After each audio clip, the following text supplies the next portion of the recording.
Bechorot, Daf Mem Aleph, deuxième ligne. La Mishnah, Al Elu Mumin, Shohatim et Abechor, Upsule Hamukdashim. Qu'est-ce que ça veut dire? Nous avons dans les Mishnayot précédentes énuméré toutes sortes de mumim, toutes sortes de défauts.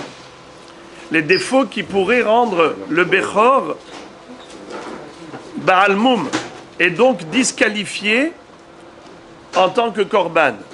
Il ne peut pas être sacrifié, car le Bechor que l'on donne au Kohen lorsqu'il est parfait, il est sacrifiable, et c'est la procédure. Le Kohen doit l'amener à Yerushalayim, au Beth Amikdash, faire la shchita dans le Beth Amikdash, l'aspersion du sang, la combustion des graisses. Et ce n'est qu'après qu'il ait terminé tout ce processus qu'il peut manger la viande à Jérusalem. Mais sinon, il n'a pas le droit de manger le Bechor, le premier-né que le Israël lui a offert. Il n'a pas le droit de manger comme ça, faire la shrita et de le manger. Sauf si il y a un défaut. Quand il y a un moum, alors le moum, le défaut, disqualifie le Bechor, il n'est plus korban. S'il n'est plus korban, le Kohen peut lui faire la shrita et le manger chez lui tranquillement, comme une bête classique, profane. Mais il a fallu dresser une liste, énumérer tous les défauts qui sont considérés comme tels pour invalider le korban. Ce que la Mishnah est en train de nous dire, c'est que cette halakha ne concerne pas seulement le Bechor, mais tous les mukdashin. C'est-à-dire, n'importe quel korban, à partir du moment où il a un défaut, il n'est plus sacrifiable. Alors tout ce que ce Pérec nous a enseigné, c'était tel défaut physique qui peut se retrouver dans la bête, l'invalide en tant que korban, eh bien c'est pas uniquement pour un Bechor qui est kadosh merechem, qui est kadosh depuis sa naissance, kadosh naturellement, mais même une bête qui n'était pas kadosh, mais qui a été sacralisée par l'homme. L'homme l'a consacré au Beth Amikdash pour en faire un korban. Et voilà qu'à un moment donné, il y a eu un défaut qui est survenu dans le corps de la bête, eh bien désormais, elle n'est plus sacrifiable. Quelle est la différence, les amis, entre un Bechor qui n'est pas sacrifiable et un korban qui n'est pas sacrifiable? Qui veut me rappeler la différence? Il y en a un qui ne peut pas le manger, l'autre qui peut le manger, non? C'est vrai que le Bechor peut être mangé par le Kohen, l'autre ne peut pas être mangé. Alors qu'est-ce qu'on en fait, puisqu'on a dit qu'il n'est pas sacrifiable? On fait pidion. Pidion, c'est le rachat. On doit transférer la kedusha qu'il y avait sur cette bête, la passer sur une autre bête qui est parfaite, ou sur de l'argent qui nous permettra d'acheter une nouvelle bête qui sera sacrifiée. En effet. Donc c'est la différence. Le Bechor, il devient immédiatement profane. Le korban qui a été consacré par l'homme ne devient pas profane. Il reste kadosh, mais non sacrifiable. Alors qu'est-ce qu'on fait? On transfère cette kedusha sur une autre bête. Très bien. Alors maintenant, qu'est-ce que cette Mishnah est en train de nous dire? Elle nous dit que tout ce qu'on a appris jusqu'à présent, dans ce Pérec, des Mishnayot les unes après les autres, qui désignaient toutes sortes de défauts, ça c'est un défaut, ça c'est un défaut. Après tout ce long descriptif des défauts physiques qui invalident le Bechor, eh bien c'est applicable également au psoulé hamukdashin. N'importe quel korban qui a été sacralisé par l'homme, si jamais il a ce défaut, gamarnou, il n'est plus sacrifiable et tu vas transférer sa kedusha sur une autre bête, tu feras le pidion. Donc relisez s'il vous plaît la deuxième ligne. Al elu mumim shohatim et abechor upsule hamukdashim nifdin alehem. Alors soit s'il s'agit de bechor, alors on fait la shrita immédiatement dès qu'il y a eu un moum qui a été certifié par le hacham qui est vétérinaire en plus. Il nous dit ça c'est un défaut qui s'appelle moum kavua, c'est un défaut définitif et permanent. C'est pas quelque chose de provisoire, de passager qui va guérir avec le temps, eh bien, le Bechor, tu peux lui faire la Shrita tout de suite. Mais si c'est un Korban, tu ne peux pas lui faire la Shrita tout de suite. Tu dois le racheter la Kedusha. Gemara. Ha, tu, l'amali. Ceci, en plus, pourquoi? Qu'est-ce que ça veut dire? Qu'a-t-on besoin de cette Mishnah? Cette Mishnah, qu'est-ce qu'elle nous dit? Al elu mumim shohatim et abechor. Par rapport à tous les défauts énumérés dans les Mishnayot précédentes, on va faire la Shrita immédiatement au Bechor. C'est-à-dire que le Kohen pourra en jouir dans l'immédiat. Boker Tov, Yerushalayim. Mais ça c'est déjà dit. On a commencé le Perek avec ces mots-là. Al elu mumim shohatim et abechor. C'était bel et bien le titre. Alors pourquoi un sous-titre? Tu l'as déjà dit, ne répète pas. Al elu mumim shohatim et abechor. Voici les défauts à cause desquels on pourra faire la shrita du Bechor immédiatement. Pas besoin d'aller au Beth Amikdash pour en faire un korban. Tu as commencé le Perek par cela. Tu m'as énuméré et dressé une liste détaillée de tous les défauts. Et maintenant, tu conclus en disant, encore une fois, Al elu mumim shochatim et abechor. Tu répètes encore une fois la même chose. Par rapport à ces défauts, on peut faire la shrita du Bechor. Mais pourquoi tu te répètes? Réponse. Sefait terichale. Psule amukdashin nifdin alehen. Le chidouche n'est pas pour le Bechor. Cette phrase n'est qu'une introduction à la dernière phrase, à savoir que c'est pareil pour les korbanot en général.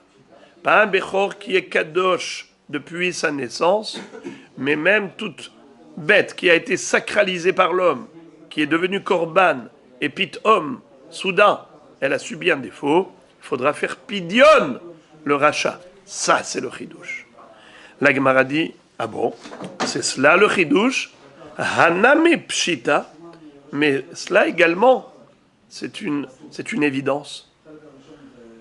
Pourquoi c'est une évidence? Écoutez la beauté de la question.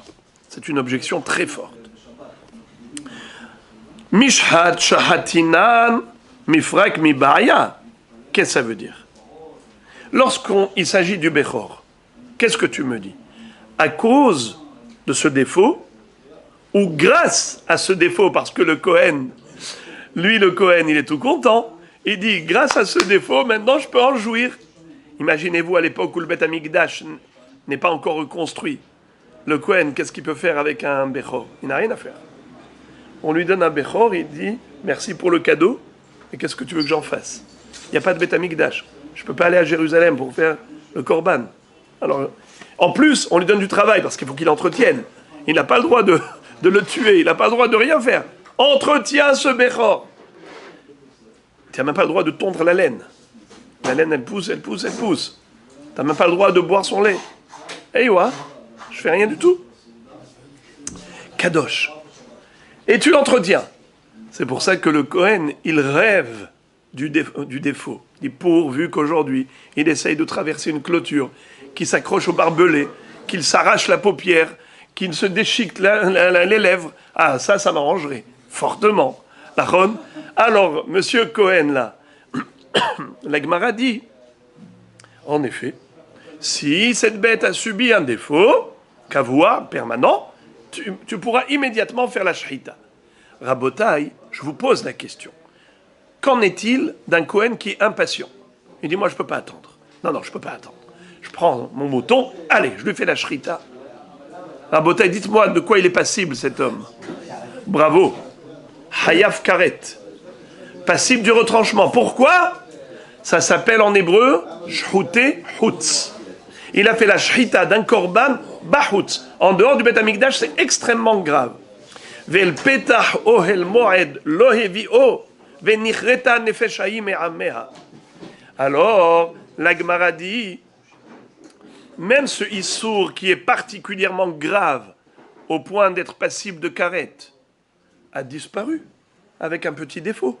Ce défaut-là t'a fait sauter même un issour très grave de faire shrita d'un korban bahut, parce que tu dis il n'est plus kadosh. Donc évidemment qu'un korban classique qui a subi le même défaut, c'est évident qu'il n'est plus sacrifiable et qu'il faudra lui faire pidion. Si déjà pour un Bechor qui était Kadosh, je peux lui faire la Shrita Bahout, même sans pidion,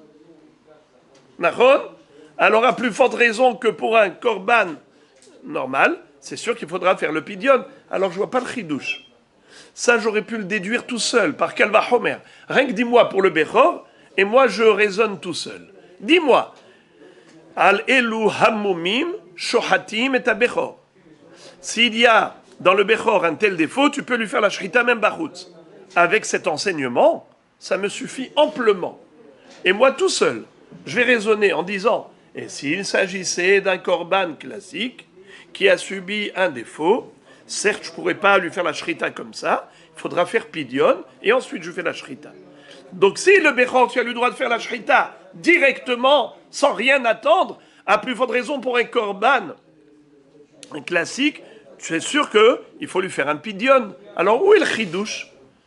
Ni la première phrase, ni la deuxième n'est porteuse de chidouche. Donc je ne comprends pas à quoi elle sert cette Mishnah. C'est ça la question de la Gemara. À quoi elle sert cette Mishnah? La Gemara de répondre. Ella aïde de Tana shelosha hosif ve'amrulo lo shamanu ela et elu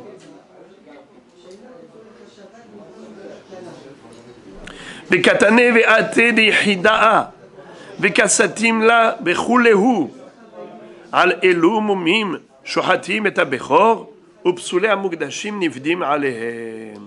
Qu'est-ce que ça veut dire?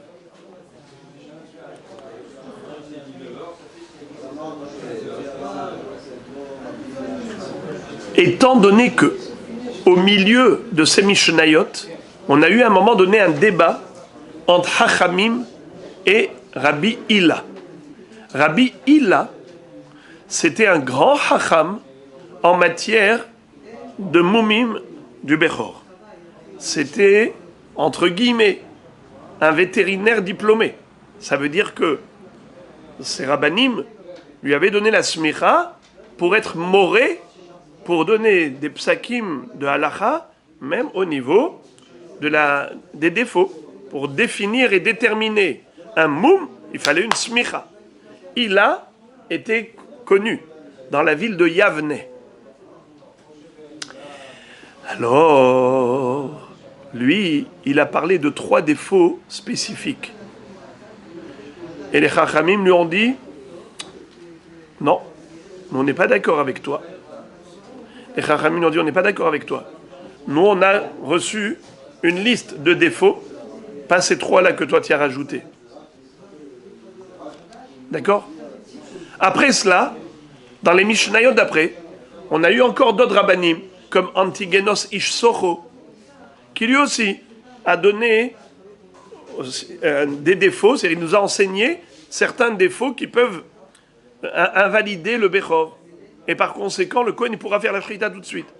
Alors on a eu d'autres rabbanim qui ont été cités pour les enseignements spécifiques qu'ils nous ont enseignés. Alors on aurait pu croire comme ça. De la même façon que les Hachamim n'étaient pas d'accord avec Rabbi Hilla pour les 3 défauts qu'il avait rajoutés, nous aurions pu croire que les Hachamim ne sont pas d'accord avec tous ces rabbanim spécifiques qui ont été cités. Nous avons une règle.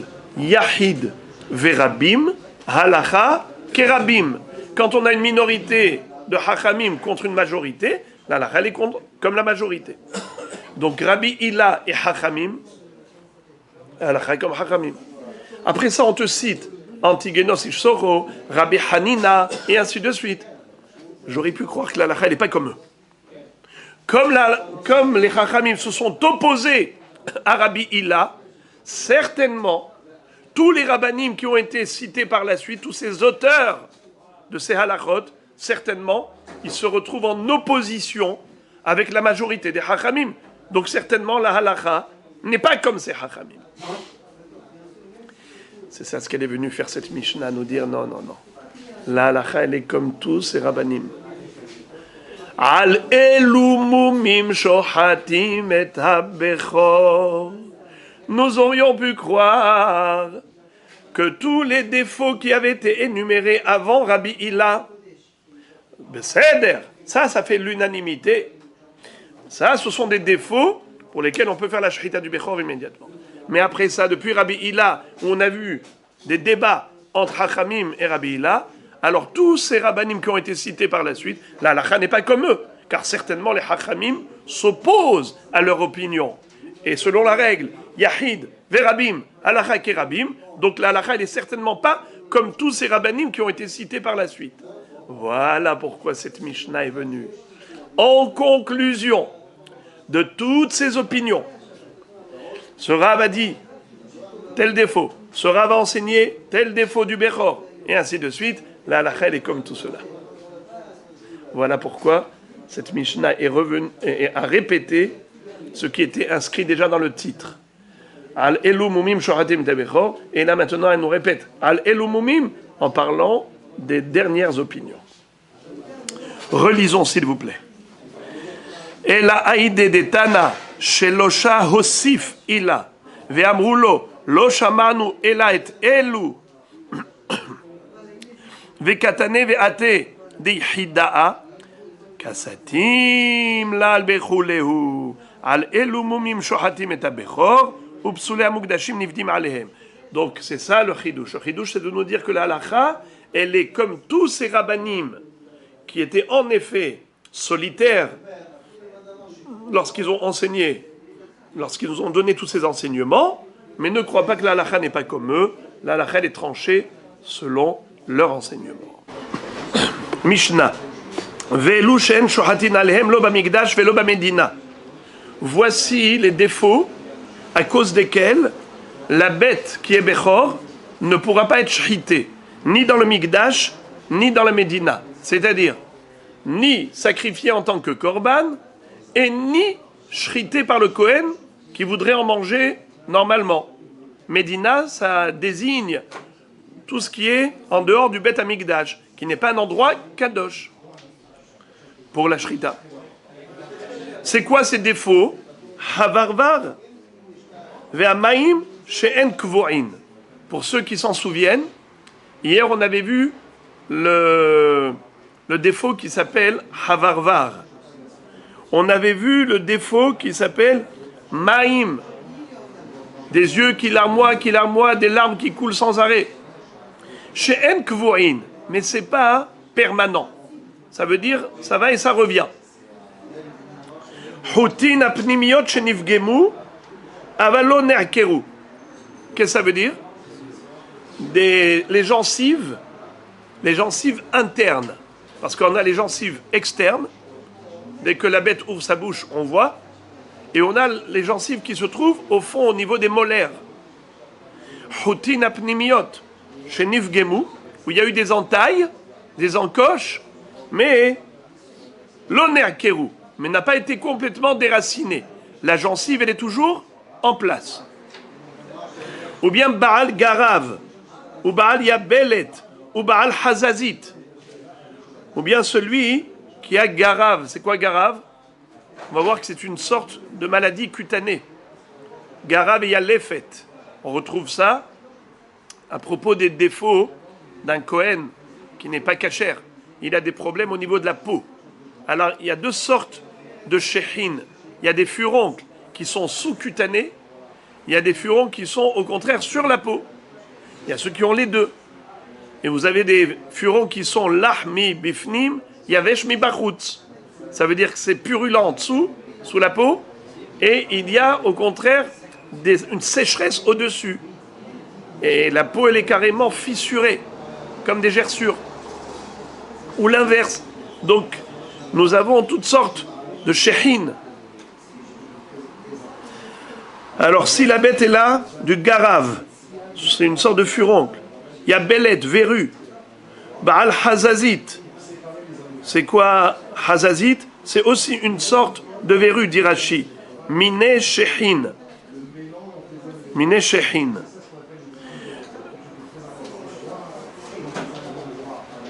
Zaken, holé Ou mezuham. Zaken, ça veut dire quoi zaken? Trop vieux. D'accord? Le Bechor, il a tellement vieilli, on voit qu'il est en voie d'extinction. Zaken. Holé. Ou bien il est malade.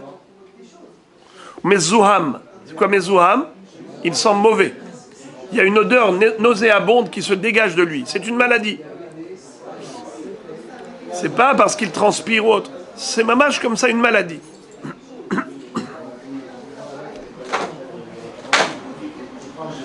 Également, Ne'eb Dabo Avera. Qu'est-ce que ça veut dire Ne'eb Dabo Avera? Ils l'ont utilisé pour une relation zoophile. Il a été objet de sexualité. La bête. Et bien sûr que c'est un sourd. Celui qui fait ça, il est Hayav Mita. Il faut tuer. C'est-à-dire à l'époque du Beddin, si c'était fait exprès, volontairement, et avec un avertissement des témoins qui lui ont dit attention, tu seras passible de la peine capitale, il fait malgré tout, il faudra exécuter la personne et la bête également. Une bête qui a servi à la zoophilie, est-ce qu'elle peut être sacrifiée en tant que korban? Non. Donc ici, de quoi on parle? Un Bechor. Un Bechor qui a servi chez Ne'eb Dabo Avera. Veshehemit Adam. C'est quoi Emit Adam? Il a tué un homme. Par exemple, ce Bechor, c'était un Bechor un veau qui a grandi, il a encore né. Un homme, il a tué.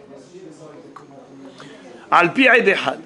S'il y avait 2 témoins, alors qu'est-ce qu'on aurait dû faire à ce veau? On aurait dû le tuer, le lapider.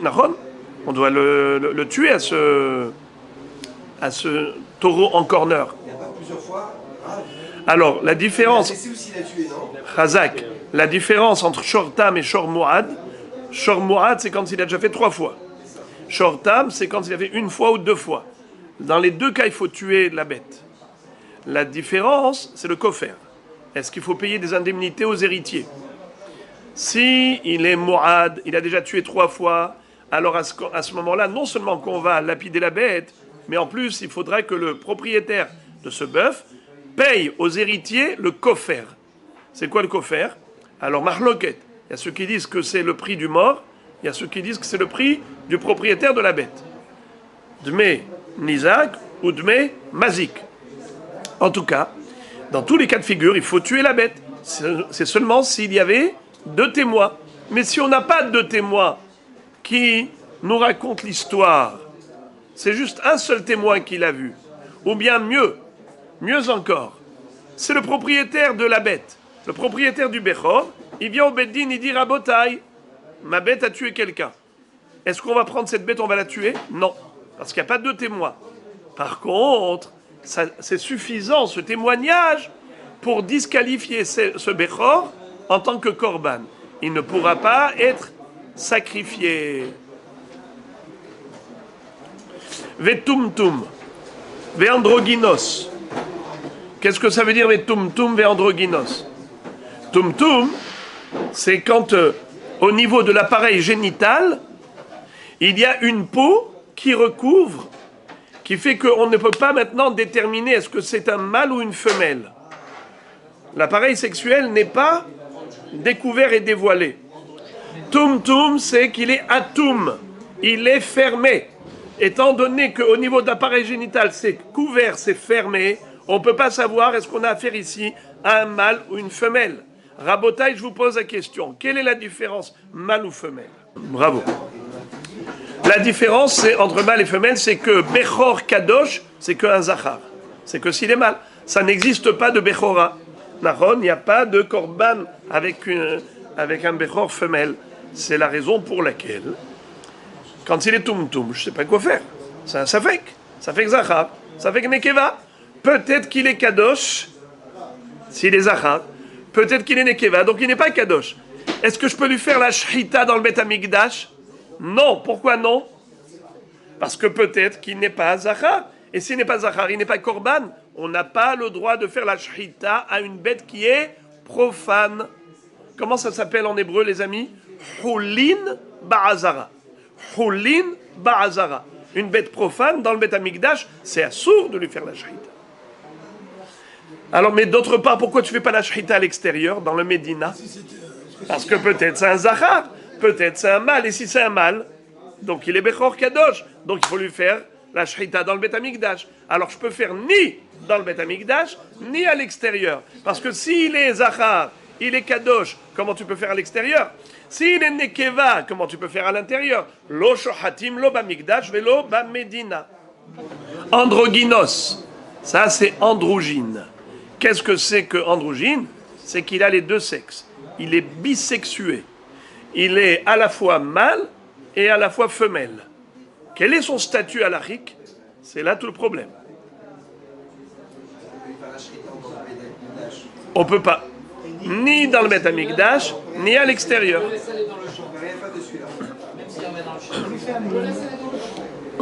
Lo bamikdash velo bamedina. Rabbi Shimon Omer, en lecha mum gadol mizeh. Rabbi Shimon dit, tu sais quoi? Tu peux lui faire la shrita. Ouais. Pourquoi? Parce qu'il dit, en fait, c'est un zachar qui a un moum. De deux choses l'une. Soit tu dirais que c'est une créature à part entière, donc c'est pas un bechor, puisqu'il n'est pas zachar. Soit tu dis que quoi? Que c'est un zachar. Eh ben il a un défaut.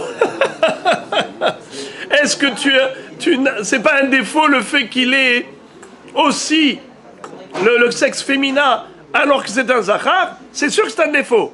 Alors de toutes les manières, il est absolument sacrifiable à l'extérieur chez le Kohen. Il est Nekeva. Qu'est-ce qu'il est? Peut-être Nekeva. Alors il n'est pas Bechor. Il n'y a pas que Kedushat Bechor. Il est quoi? Peut-être Zachar. C'est-à-dire un Zachar avec un défaut pareil. Donc il a un défaut. Le Kohen peut le sacrifier, le manger. Pas besoin de faire un korban. Alors que Hachamim, qu'est-ce qu'ils disent? Non, tu ne peux pas le sacrifier. Ça fait que Zachar, ça fait que Nekeva. Et de ce fait, puisque c'est un safek, tu ne peux pas le faire shrita ni bahut, ni bifni. Rabbi Shimon Omer, en lechamum gadol mizeh. Hachamim omrim, eno bechor, ela nigzaz vene'evad. Hachamim disent, ce n'est pas du tout un bechor. Tu comprends? Ça, c'est une créature bizarre de chez bizarre. C'est une créature à part entière, donc il n'est même pas de statut de bechor. Puisque ce n'est pas un Bechor, ça veut dire qu'il n'a pas la Kedusha de Bechor, tu peux lui faire déjà la Giza et Avoda. On s'explique. Généralement, un Bechor qui est parfait, il est Kadosh. S'il est Kadosh, il faut faire un Korban. En attendant, est-ce que tu peux tondre sa laine? Assour. Est-ce que tu peux le faire travailler pour tirer la charrue? Assour. Celui-là, tu peux. Car l'androgyne, étant considéré, selon ses Hachamim, comme une Biria bifne atzma, ni Zachar, ni Nekeva, donc il n'est pas Zachar. S'il n'est pas Zachar, alors il n'y a pas de Kedushat Bechor. Il n'y a pas de Kedushat Bechor, c'est une bête classique. Fais ce que tu veux avec. Gemara. La Gemara pose la question maintenant. Vegarav lo, vehaktiv garav beoraita, vechazazit lo, vehaktiv yallefet beoraita. Qu'est-ce que ça veut dire?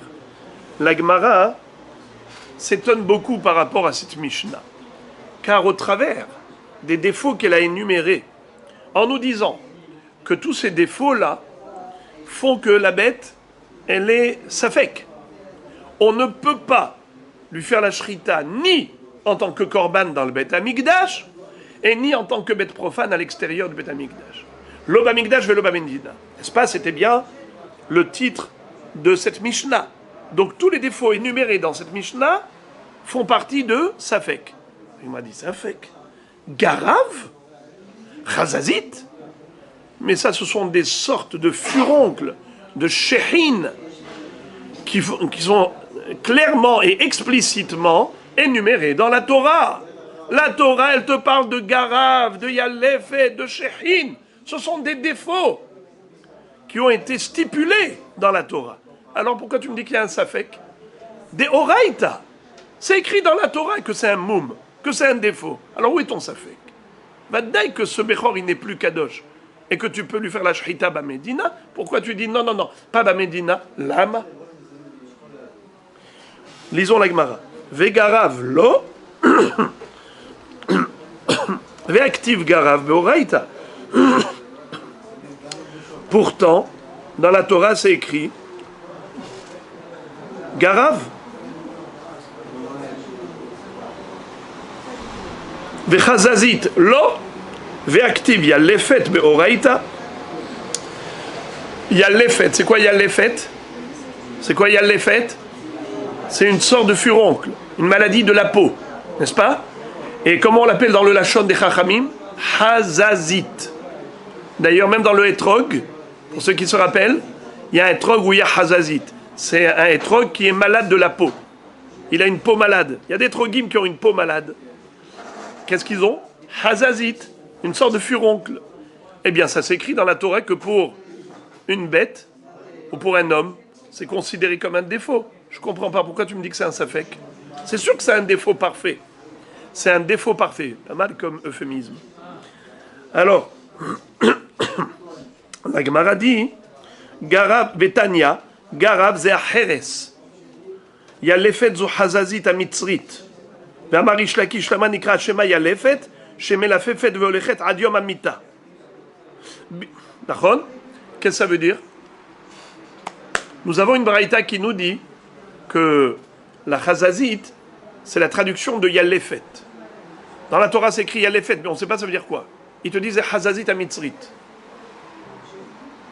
C'est l'un des shechin de Mitzrayim, des furons qui ont frappé les Égyptiens. Et Garav, c'est Acheres. C'est quoi Garav, c'est Acheres? C'est-à-dire shechin shekaché kacheres. Des furons qui sont durs comme de l'argile. Toutes sortes de furoncles. C'est clair, net et précis que c'est un défaut. Oh, je ne comprends pas. Comment la Mishnah a dit que c'est un safek? Tu ne peux pas faire la shrita ni dans le Beth Amikdash ni à l'extérieur. Bien sûr qu'on peut faire à l'extérieur, puisque ce sont des défauts clairement énumérés dans la Torah. Et d'ailleurs, pourquoi la Hazazit, elle s'appelle Yalefet? Shemela Fefet Oto Adiom Amita. C'est une maladie incurable. Et elle accompagne le malade jusqu'à sa mort. Cette maladie de la peau. Il y a l'effet, des furoncles. Alors la Gemara dit bish lama hazazit hazazit la kashia. Kan be hazazit mitzrit, kan be hazazit de alma. Et la garav kashia. La Gemara dit encore au niveau hazazit, je n'ai pas de problème. Je peux dire qu'il y a deux sortes de hazazit. Il y a la hazazit mitzrit. Celle-là, en effet, elle accompagne le malade jusqu'à sa mort. Et ça, c'est un défaut permanent. Et puisque ça l'accompagne jusqu'à sa mort, donc c'est permanent. Puisque c'est permanent, Mahadin, il ne peut pas être un Bechor Kadosh, il ne peut pas être Korban. Donc, puisqu'il ne peut pas être Korban, où est-ce qu'on peut lui faire la Shrita? Medina, à l'extérieur, ça c'est sûr. Alors, de quel Hazazit la Mishnah parlait quand elle a dit tu ne peux pas lui faire la shrita ni dans le Beth Amikdash, ni dans la Médina? C'est une Hazazit classique, pas égyptienne. Pas la Hazazit égyptienne. C'est une autre sorte de furon. Cela, quel est le... Bravo, c'est ça le safek. Est-ce que c'est durable? Ça veut dire, est-ce que c'est permanent et définitif? Ou bien est-ce que c'est provisoire? Si c'est un moum kavua, alors il n'y a plus de kdusha dans le Bechor. Si c'est un moum over, ça veut dire que c'est un défaut provisoire. Donc, la bête, elle est encore kadosh. Il faut juste attendre qu'elle guérisse pour la sacrifier. C'est ce qu'elle dit, la Mishnah. La Mishnah te dit, si elle a une hazazit, tu fais rien. Tu ne peux pas la sacrifier, tu ne peux pas lui faire shrita bachutz. Mais si c'était une hazazit à mitzrit, qui s'appelle Yalefet, qui accompagne le malade ou la bête malade jusqu'à sa mort, donc ça y est, c'est un défaut permanent. Si c'est un défaut permanent et définitif, il n'y a plus de Kedusha, tu peux lui faire la Shrita Bamedina. Donc il n'y a pas de contradiction entre la Mishnah et la Baraïta au niveau Hazazit. La Gemara dit c'est bien répondu. Mais Garav, c'est une sorte de maladie cutanée qui figure dans la Torah en tant que défaut nachon. Alors pourquoi la Mishnah a dit tu ne peux pas lui faire la shrita ni bahut ni dans le Beth Amikdash? La malo, c'est sûr que tu peux faire shrita bahut. Tu peux, puisque c'est un défaut permanent.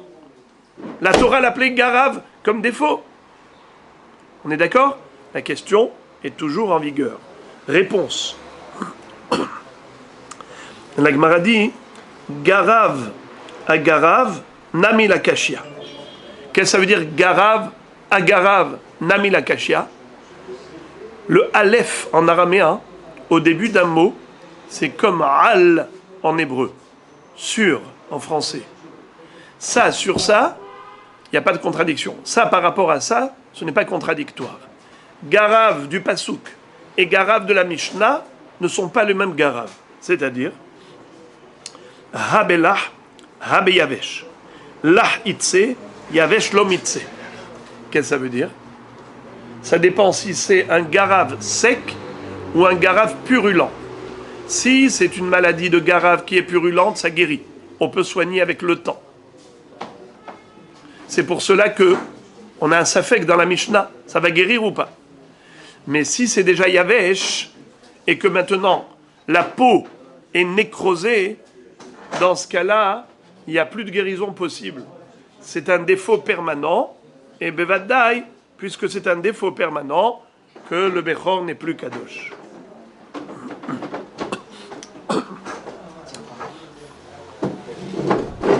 La Gemara dit Velach mitze, Ve'aktiv yakecha Hashem b'shchin Mitzrayim, U'ba'apolim, U'batchorim, U'ba'garav, U'bechares, Asher lo tochal le'erafeh. Je ne comprends pas comment tu peux dire que le garav classique, c'est-à-dire quand il est purulent, il peut guérir un jour.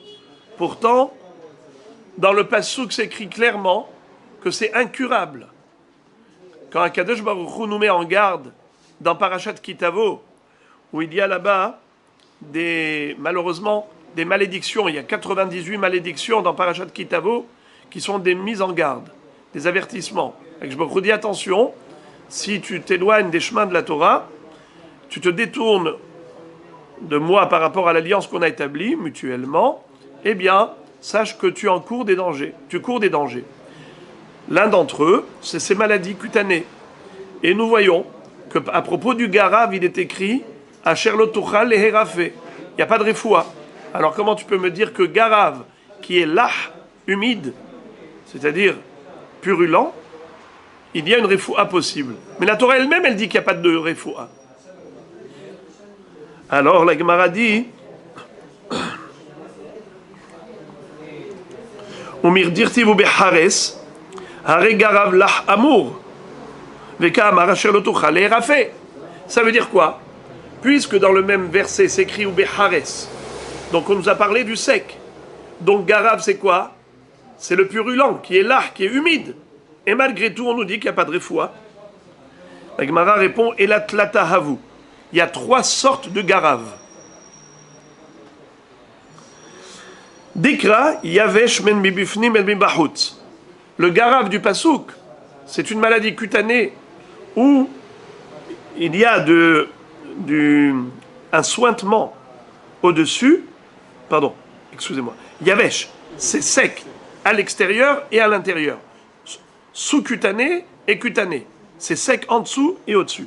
Ça, c'est du Passouk. Et c'est de cela qu'on a dit que ça ne guérira jamais. Car une fois que la peau a séché avec la maladie qui est ancrée dedans, désormais, malheureusement, ça deviendra une nécrose. Et cette nécrose ne réagit plus aux médicaments. C'est fini. Il n'y a plus de vie. C'est plus vascularisé. Dematnitin lahmi bahutz mi bifnim. La Mishnah, quand elle a dit que c'est safek, est-ce que c'est un défaut permanent, oui ou non? On parle de quel garav? Qui est là, qui sointe, qui est purulent, à l'extérieur, mais aussi en sous-cutané. Là, on a un safek, est-ce que ça va guérir un jour ou pas? Est-ce que ça va tourner vers la nécrose, et donc incurable, ou bien au contraire, la peau va pouvoir récupérer, se rétablir, avec des traitements médicaux, avec des médicaments, parce qu'il y a encore de la vie, parce que c'est encore là. Dans ce cas-là, on a un safek. C'est de cela que parle la Mishnah quand elle a dit tu peux faire la shrita nulle part. Ni dans le Beth Amikdash, ni à l'extérieur. Pas dans le Beth Amikdash, parce que peut-être ce sera un défaut permanent, qui va mal tourner. Mais tu peux pas à l'extérieur non plus, parce que peut-être ça peut guérir.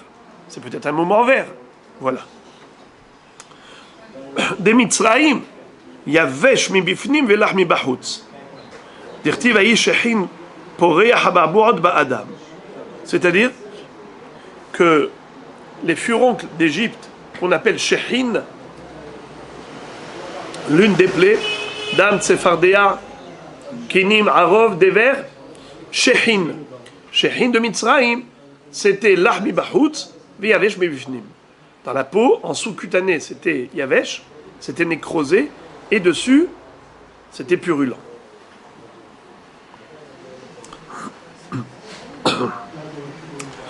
On continue. Ve'azaken, ve'achole, ve'amezuham. On a appris dans la Mishnah qu'il y a 3 sortes de bêtes qui sont disqualifiées en tant que bechor, qui ne peuvent pas être un korban. C'était lesquels? Ceux qui sont à la fois... Pardon, pas à la fois, excusez-moi. Soit zaken, trop vieux, soit cholé, soit malade, soit mezuham, celui qui pue, celui qui a une mauvaise odeur. Eh bien, ces 3 maladies, elles peuvent être définitives. Ces 3 phénomènes peuvent être des défauts permanents, ou bien ils peuvent s'avérer comme étant momentanés. C'est-à-dire, le zaken, c'est-à-dire que c'est pas parce qu'il est zaken qu'il va mourir tout de suite. Il peut être fatigué, et cette vieillesse, elle dure comme Baruch Hashem. La moyenne d'âge à Nathaniel, 200 ans. Baruch Hashem. C'est Arichut Yamim Veshanim Bat Tov ou Bat Ne'imim. Nachot? Qui te dit que le zaken, il y a des jeunes qui auraient gardé les zkenim, et les jeunes, ils sont partis, les zkenim sont là, Baruch Hashem, Od Doré Dorot. Nachot? Donc, qui te dit que Chlet, pas vrai?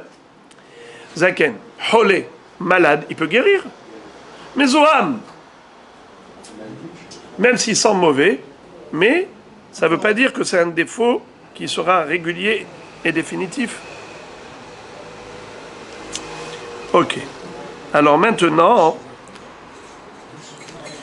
il se peut que le Mezoham, excusez-moi, Mezoham, il se peut que ce ne soit pas un problème uniquement au niveau de la durée. Il se peut que le safek, il est au niveau de la qualité, la nature du problème. Est-ce que c'est un défaut ou c'est pas un défaut? C'est ça le safek. Il y a des défauts qui sont clairs. C'est une malformation. Une malformation qui est physique, la question ne se pose même pas.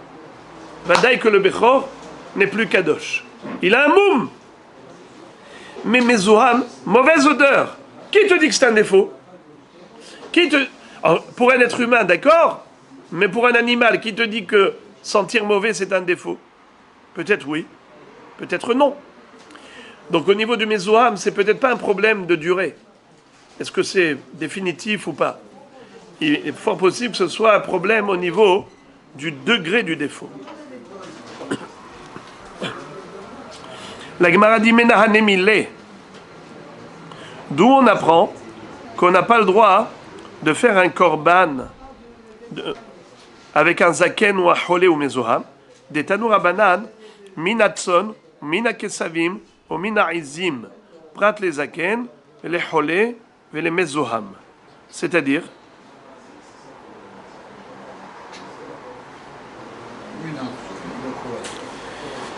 d'où on apprend qu'ils sont disqualifiés.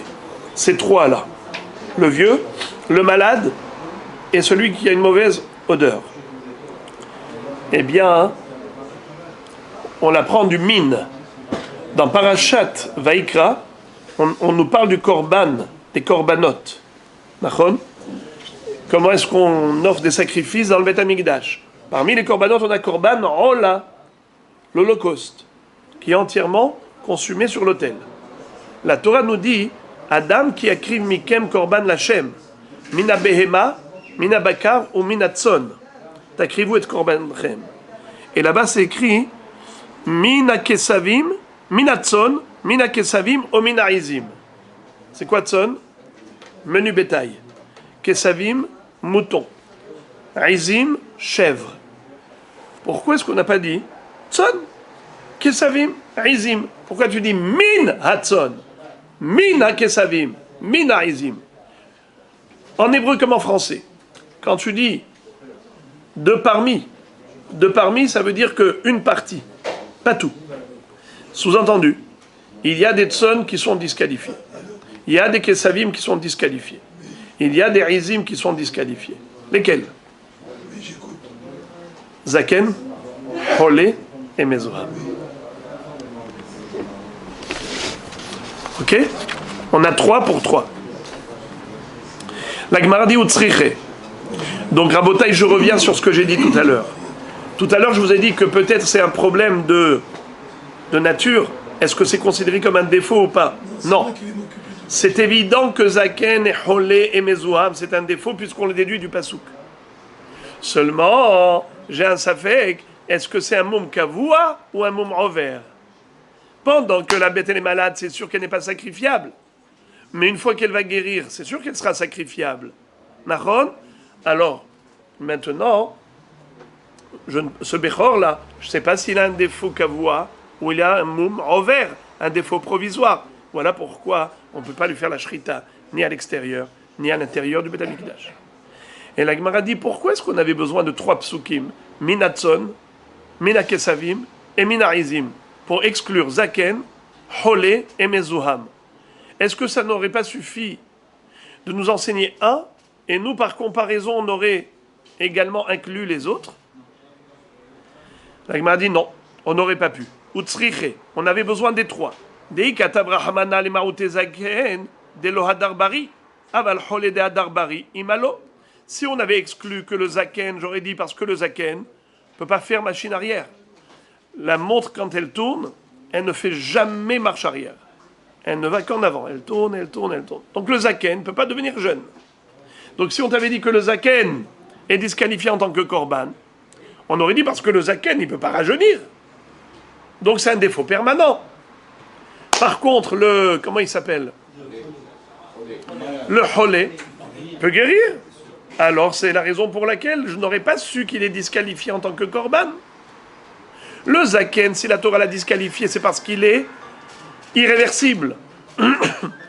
La vieillesse est un phénomène irréversible. Mais la maladie est curable.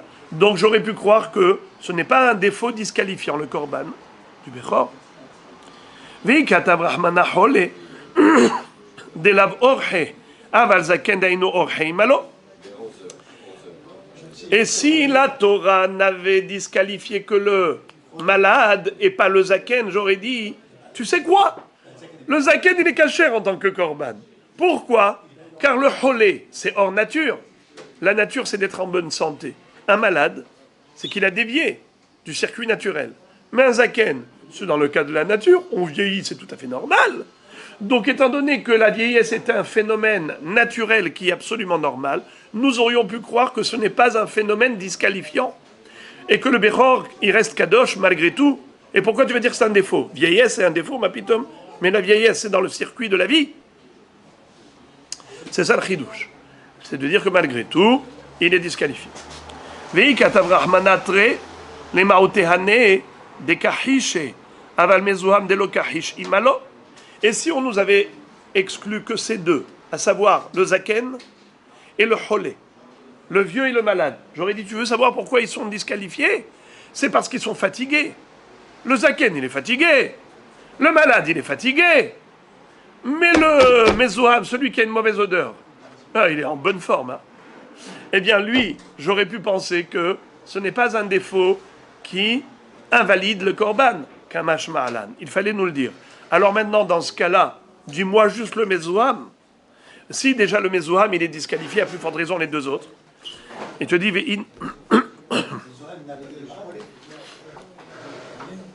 Ve'in amene maote Mezoham, mishum de maïs, aval hane de l'homme isse, imalo tzriche. Si on avait disqualifié que le Mezoham, j'aurais dit parce que lui, il a une odeur nauséabonde, il est répugnant. Puisqu'il est dégoûtant, c'est tout à fait normal que ce Korban soit disqualifié. Mais dans la mesure où il est zaken, où il est cholé, il n'est pas dégoûtant, il est juste fatigué ou malade. Pourquoi tu veux l'invalider? Il est cachère, c'est ce que j'aurais pu croire. Pour ça que la Torah est écrit min hatzon, min hakesavim ou min haizim, pour exclure les trois phénomènes. Zaken, cholé et mezouar. On continue.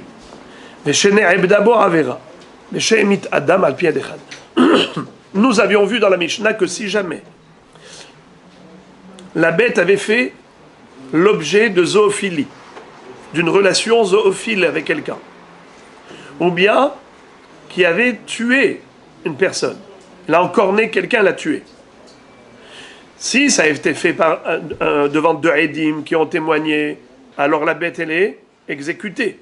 Nahon. Mais en l'occurrence, on parle que c'est Alpi Ed Ehad. Il n'y avait qu'un seul témoin. Donc on ne peut pas exécuter la bête. Mais tout de même, ça suffit, un témoin, pour nous dire que voilà ce qui s'est passé. Elle n'est plus kadosh. Et il y a eu soit de la zoophilie, soit un encornement qui a tué quelqu'un. Gamarnou. C'est pas qu'elle n'est plus kadosh. Elle n'est plus sacrifiable. La bête n'est plus sacrifiable. Donc au niveau du Bechor, en effet, je ne peux pas sacrifier ni Bamikdash, et je ne peux pas faire Shrita non plus Bamedina. Et c'était pareil pour un Psulea Mukdashin normal, une bête que j'ai sacralisée, que j'ai consacrée, et maintenant elle a eu ça, alors il faudra transférer la Kedusha sur une autre bête. Bon, la Gemara demande, mais Nahanemile, d'où sait-on qu'on ne peut pas faire la Shrita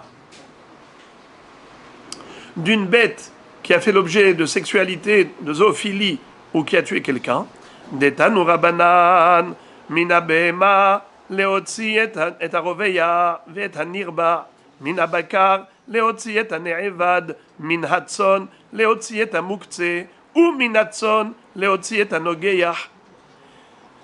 Dans la paracha de Vaikra toujours, lorsque la Torah nous présente les différents korbanot, elle nous décrit le korban Ola, et elle nous dit qu'on pourra le sacrifier avec toutes sortes de bêtes. Ça peut être une bête de gros bétail ou de menu bétail. Mais une fois de plus, le terme min qui veut dire deux en français. Deux, min abema. On n'a pas dit habema, on n'a pas dit hatson, on n'a pas dit abakar, on a dit min abema, min abakar, min hatson. Chaque min vient exclure, pour dire il y a une partie du tson, une partie du bakar qui est sacrifiable, mais pas tout. Tu veux exclure quoi? Voilà ce qu'on exclut. Un min, c'est pour exclure Rovea et Nirba, une bête qui a fait objet de zoophilie, soit en étant active, soit en étant passive. Soit un homme qui a abusé de la bête, soit une bête qui a été utilisée par une femme. Par exemple, une femme qui a pris une bête mâle et qui a pris... Eh bien, cette bête-là, elle est disqualifiée en tant que korban. Ça s'appelle Rovea et Nirba. Ou bien, Minabakar Leotzitane Evad, si la bête a servi à l'idolâtrie. Par exemple, quelqu'un s'est prosterné devant la bête. Il en a fait une idole. Eh bien, désormais, elle n'est pas sacrifiable. Également, Minatson Eotzita Mukze. Qu'est-ce que ça veut dire, Mukze? Mukze, ça veut dire destiné, réservé à. Si la bête a été réservée pour être une idole, quelle est la différence entre Ne'evad et Mukze? Ne'evad, c'est que la bête n'avait pas été réservée à l'idolâtrie. Mais concrètement, il s'est prosterné devant elle, par exemple, et il en a fait un objet d'idolâtrie. Ou bien, il a pris un sacrifice, il a fait un sacrifice devant elle. Il a considéré comme une idole, mais dans l'acte. Il a fait une opération de Avodah Zarah. Mukze, il a fait zéro opération. Il a pris sa bête, il a dit, désormais tu seras mon idole. Mais il ne l'a pas encore servi. Il a juste réservé à cela. Ça s'appelle Mukze. Hikza etze la Avodah Zarah.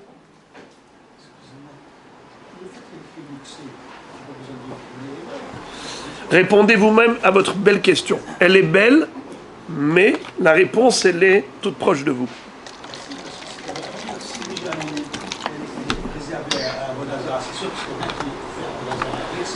Il n'a pas encore fait. Il n'a pas encore fait l'acte. Il a réservé, mais il n'a pas encore fait. Je n'ai compris la question. Et si je suis réservé à Avodah Zarah, il est évident que si j'ai enlevé Avodah Zarah, et que j'ai fait la Vodazara, c'est pas la peine de le dire, ça va de soi. Rabbi Shimon pose une très belle question. La réponse est la suivante. C'est que quand il a fait Avodazara, il a fait ça de manière ponctuelle, pas permanente. Une seule fois, il s'est prosterné devant elle. Il n'a jamais dit qu'il en ferait d'elle une idole. Et d'ailleurs, après, il n'a plus jamais refait. Avant ça, il ne l'avait jamais fait. Il n'a jamais réservé à cela. Une seule fois, il s'est prosterné devant elle. Mais après ça, il a continué. Ça veut dire qu'il n'a jamais fait il n'a pas continué à faire d'elle une Avodazara. Eh bien, ça suffit pour la disqualifier. Par contre, les Nevad, ça peut être pour plusieurs personnes. Regarde, ça c'est Nerevad. Non, Mouktsé, vous parlez de Mouktsé ou Nerevad? Mouktsé, ouais. Ça peut être pour plusieurs personnes. Même pour une personne. Oui, non, mais la différence, si on revient sur c'est une personne qui après ne fait plus considérer comme un Vodazara, par contre Mouktsé, il a réservé un Vodazara pour tout le monde. Non, même que pour lui-même. Il a réservé comme Avodazara que pour lui-même. Il n'a jamais fait Avodazara. La question revient. La réponse, elle revient aussi. C'est-à-dire que cette bête-là, ce monsieur a dit, tu seras mon idole. Il ne s'est jamais prosterné devant elle. Voilà. Donc, dans le Ne'evad, il a fait l'action, mais il n'a pas destiné à cette fonction. Dans le cas de Mouktsé, il a destiné à cette fonction, il n'a jamais fait l'action. Mouktsé et Ne'evad, tous les deux sont disqualifiés en tant que korban. Et ensuite, Uminatson, c'est quoi Uminatson? Il y a un vav, Leotzi est un ogeyah. Qu'est-ce que ça veut dire? On veut encore exclure une autre catégorie, c'est la bête qui a tué quelqu'un, qui a encore né un être humain qui l'a tué. Cette bête-là n'est plus sacrifiable. Vous allez me dire, mais de toute façon, il faut la lapider. C'est vrai? Quand est-ce que Shor Aniskal, quand est-ce qu'on lapide le Shor parce qu'il a encore né que s'il y avait deux témoins? Mais ici, il n'y a pas de deux témoins. C'est Al-Pi'ed Ehad ou Al-Pi'ed Be'alim. Malgré tout, d'ailleurs, la Gemara elle-même, elle pose la question, elle dit Hane Benektalaninu. Réponse Al-Pi'ed Ehad ou Al-Pi'ed Be'alim. C'est-à-dire que, normalement, s'il y avait deux témoins, on les aurait lapidés, mais là, comme il n'y a pas de deux témoins, il y a juste un seul aide, eh bien, il n'y a pas de lapidation, c'est juste disqualifié en tant que korban. La Gemara maintenant pose la question, Bish lama tum tum, ba mikdash lo, din ma nekevahi, ba medina lo, din ma zacharu, velit bahmuma, et la androgynos, bish lama ba mikdash lo, din ma nekevahi, et la ba medina, nehinami de zacharu, te'ase an nakvut, haritz, vishhot Allah. Qu'est-ce que ça veut dire? La question de Rabbi Shimon tout à l'heure. Comme d'ailleurs, Rabbi Shimon le dit. Rabbi Shimon, qu'est-ce qu'il dit? En lechamum gadol misé. L'androgyne, c'est un zachar avec un défaut. Et donc on peut tout de suite l'utiliser. Hachamim ont dit non, n'est-ce pas? Alors, la question est pourquoi non?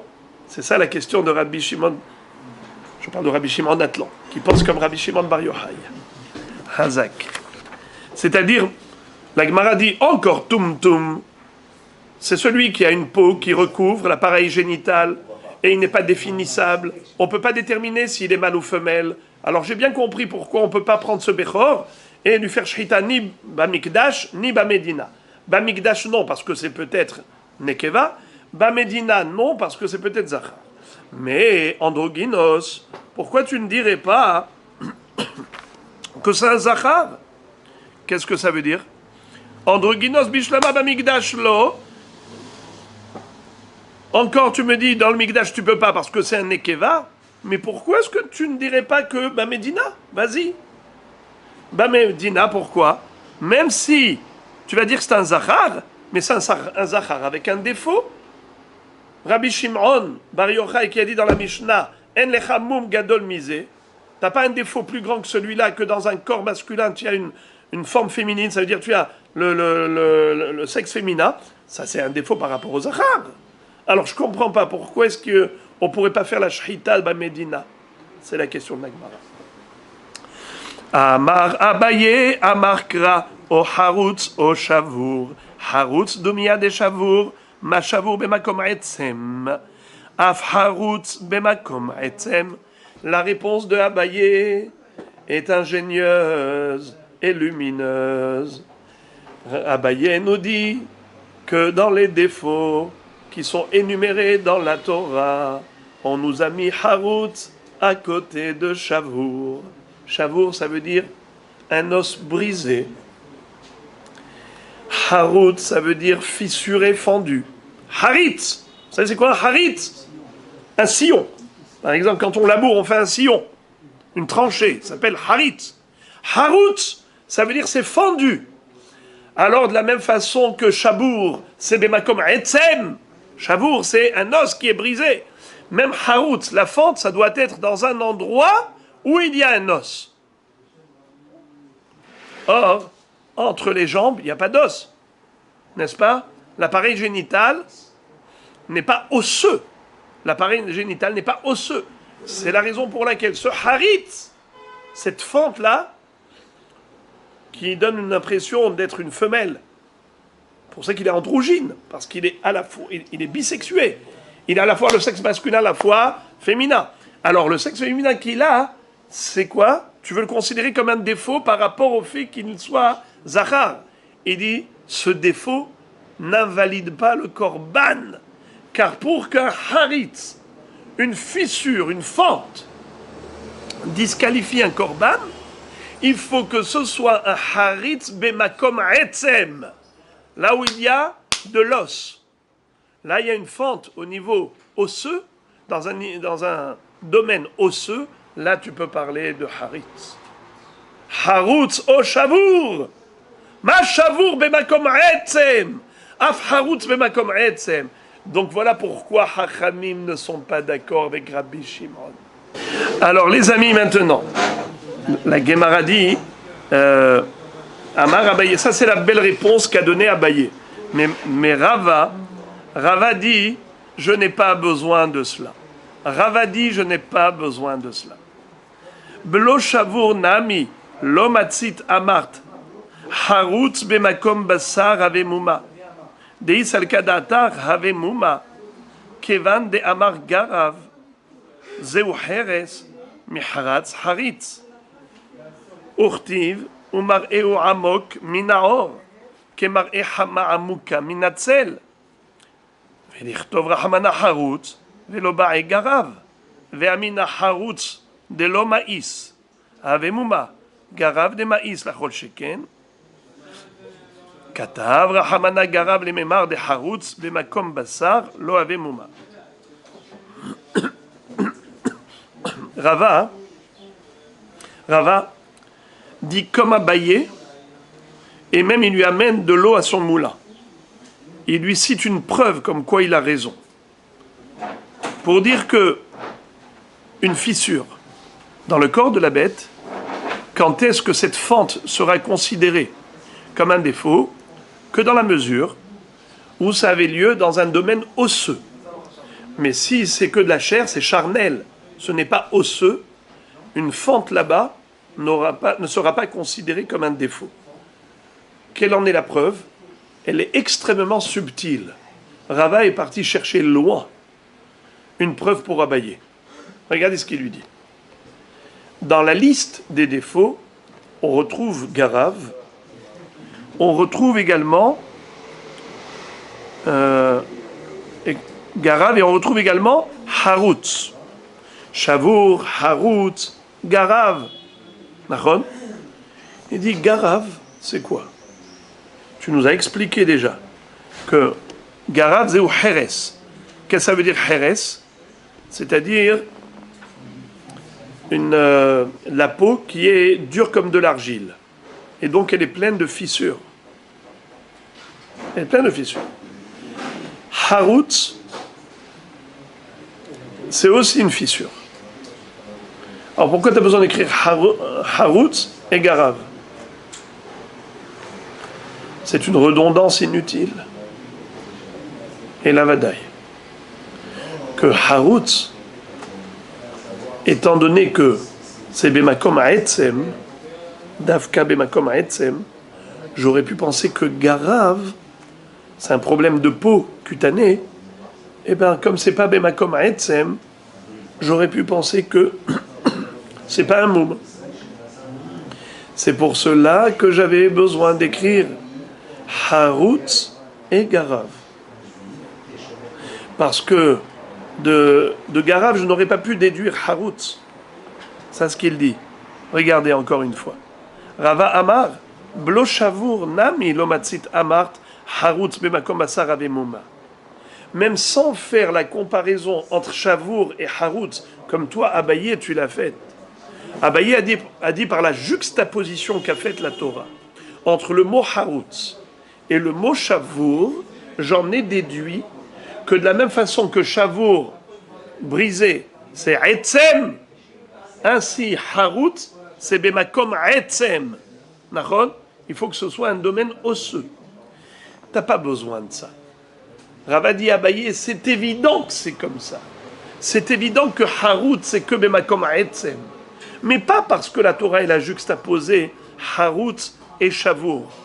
C'est pas pour cette raison. C'est pour une autre raison. C'est parce que je retrouve dans ce même verset Garav. Garav, c'est quoi? C'est Heres. C'est une maladie de furoncle qui a nécrosé la peau, qui a créé une situation comme de l'argile, une peau dure comme de l'argile et qui est fendue, avec plein de gerçures et de fentes. Nachon? Alors la Gemara dit, pourquoi tu as besoin?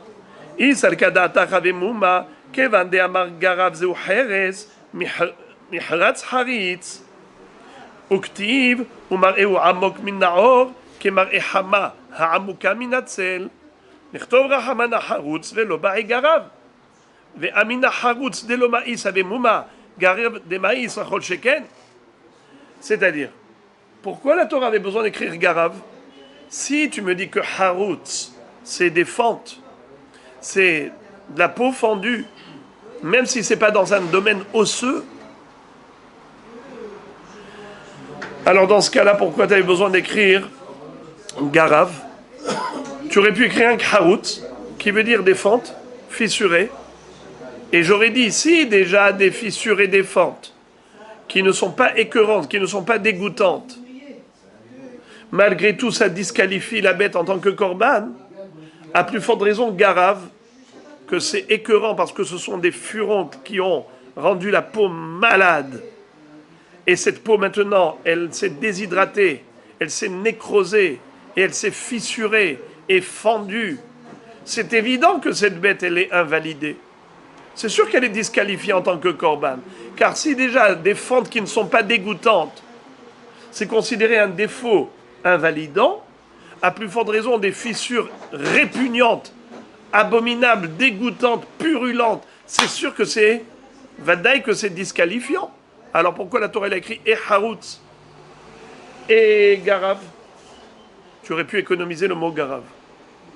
Si la Torah écrit Garav, c'est que j'aurais pas pu déduire de Harutz. Parce que Harutz, c'est Bemakom Etzem. Garav, c'est pas Bemakom Etzem. C'est dégoûtant cette maladie cutanée, mais c'est la peau, c'est pas Etzem.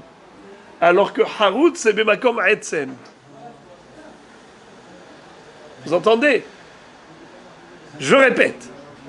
Ravadi Abaye, tu as absolument raison. Tu as 100% raison. Mais moi, j'ai une autre preuve que la tienne. Je te prouve que tu as raison. Pas parce que Harutz et Shavur, la Torah les a juxtaposés. Et tu dis, comme Shavur, c'est Bemakom Etzem, même Harutz, c'est Bemakom Etzem. Harutz, c'est Haritz, les fentes. Pas besoin. C'est sûr que c'est comme ça. C'est sûr que Harutz, c'est Bemakom Etzem. Pourquoi? Parce que tu vois que la Torah a eu besoin d'écrire Garav. Or, si Harutz, c'est des fentes dans un secteur charnel qui n'est pas osseux, c'est aussi un défaut, alors pourquoi tu as besoin de m'écrire Garav? Mais c'est évident, parce que Garav, c'est des fentes et en plus c'est dégoûtant, c'est répugnant, c'est une maladie cutanée. Mahon. Alors c'est sûr qu'il est disqualifié. Pourquoi tu l'as écrit? Tu l'as écrit parce que Harutz, c'est pas ça du tout. Harutz, c'est Bemakom Etzem. Harutz, c'est uniquement dans un domaine osseux. Donc, c'est sûr que ça n'a rien à voir avec un problème cutané. C'est pour ça qu'il fallait écrire Garav. Garav, c'est au niveau de la peau, c'est pas au niveau du Etzem. Harutz, c'est au niveau du Etzem et pas au niveau de la peau. Voilà pourquoi ils sont complémentaires. Donc, Ravadi Abaye, tu as raison, mais pour une autre raison. pas fini. Comment? Pas ressembler à Savoie. On n'a pas besoin. Exactement, de comparer. Je vous salue et vous souhaite le meilleur.